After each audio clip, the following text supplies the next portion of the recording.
Hello and welcome to the Daily WIP, the show where we discover everyone is becoming a media company. On the show today, we talk about defining your audience. So you're a brand, or you're an agency or a production company or a freelancer who works with a brand, and you're trying to figure out where the content's going. So instead of thinking about what platform to go on, first of all, figure out who it's for. Now, I have a little story to tell you. I have this filmmaker acquaintance called Michelle, and she makes films, and the way she explains it is she says, I make films for my friends. So she has this little group of friends, 3 or 4 people, and she knows just what they like, and she makes a film for 4 people. And if those 4 people aren't loving it, and if they are not totally enjoying how it's going, wants to watch the film to the end, feels like their life was changed by it, then she knows the film doesn't work. The interesting thing is when those 4 friends do like it, and that film does do well, for them, it then gets into major international film festivals, and it gets a pretty big audience. And there's something very interesting about that. So her 4 friends act very similar, and have similar likes, similar wants in their lives, all these things. And so she has defined her greater audience by a subset of 4 people, and she can just get those 4 people to watch that film, and she'll know that if they like it, they're almost like the canary in the tunnel. If they like it, everyone else will like it in that demographic. So when you're thinking about becoming a media company as a brand, right, and you're thinking about your target market, so your target market doesn't always have to be the people that buy your stuff, right?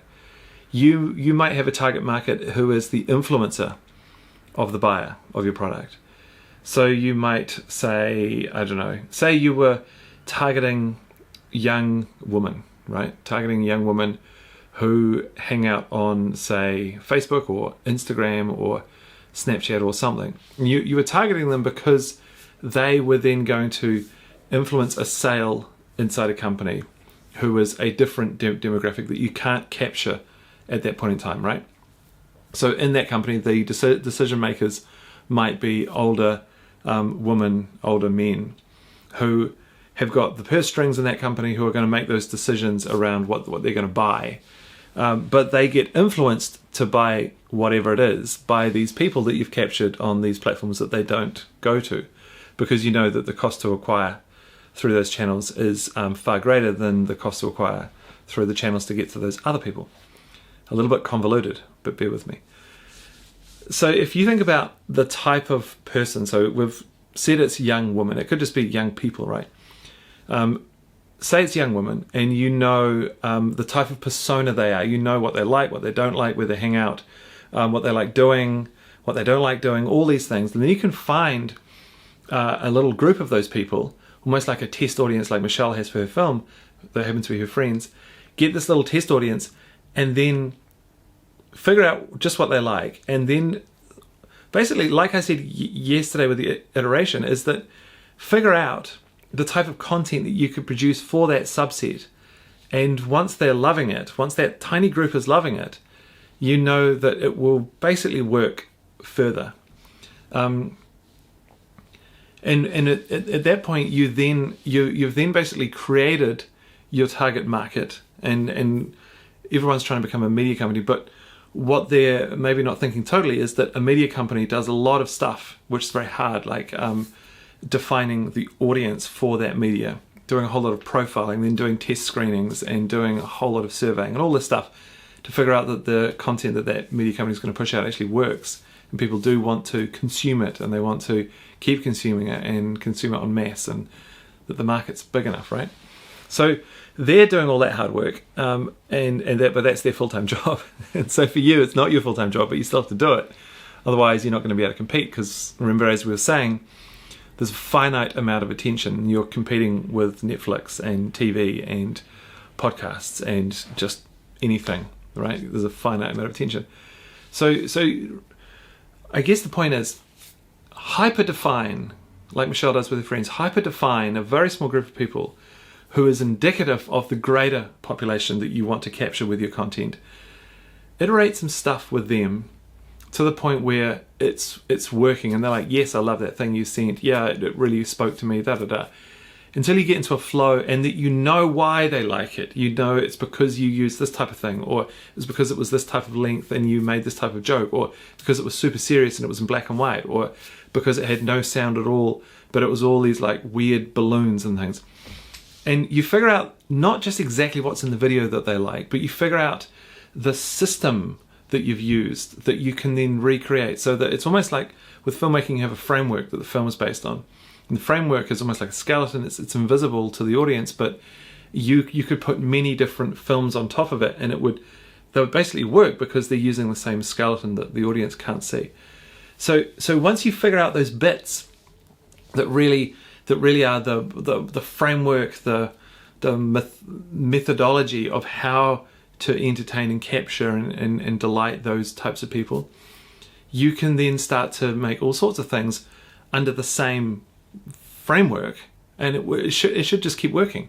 And so you will have also discovered which platform to share it with. So was it Instagram, or did that just flop? Maybe it was Twitter videos. Maybe that flopped. Maybe it was Vines, but then Vine died. So maybe it's YouTube. Maybe it's hosting it on your own site, but doing something really weird with SEO. Who knows, right? So you then have to figure out from that little audience, where are they? And this is what Michelle from the film doesn't do, because films show in cinemas and at film festivals. But once you can define where they also want to consume that stuff, and you've made sure that the matrix of the stuff you're going to produce actually fits that format. So Instagram short videos, anything over 30 seconds doesn't really perform that well. So if you go it's 30 seconds, do you also want it to be square? Because square seems to be a format that people consume easier in that environment, because 86% of the stuff on there is square. So are you doing square 25-second videos on Instagram, and is it gonna feel like it fits with all the other ones that are coming through? So it's a little bit homemade, but it's a little bit art directed, and the colors are kind of attractive, and there's something nice in it, and so you think about all that stuff, right? And then you iterate until a point where you go like, damn, this starts to work, and I know how to make lots of this stuff, and you know that the persona is loving it, and that you're actually getting the message across, right? So there's a lot of stuff, right? There's a lot of stuff, and it's really hard to get right. But this is how you become a content machine, is that you know the audience, and you know what they want, and you know how to get it to them, and your message is in there the whole time. So lots of people are not doing this. They're not defining the audience. They're not getting a little case of those people, and they're not iterating the content until the point it works, and then pushing it out en masse. So that's my little tip for you today, on defining your audience, who happens to be your market, but may not be the primary buyer. They might only be the influencer. All right, see you later. Okay, fashion shoot, and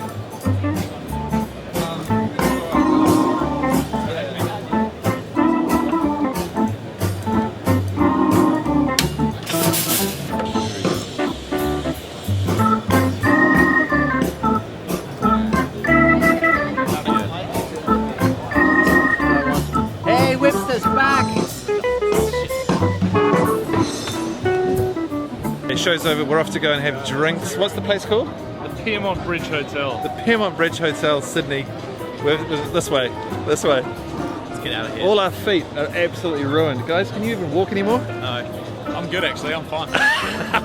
Oh, he's coming in strong.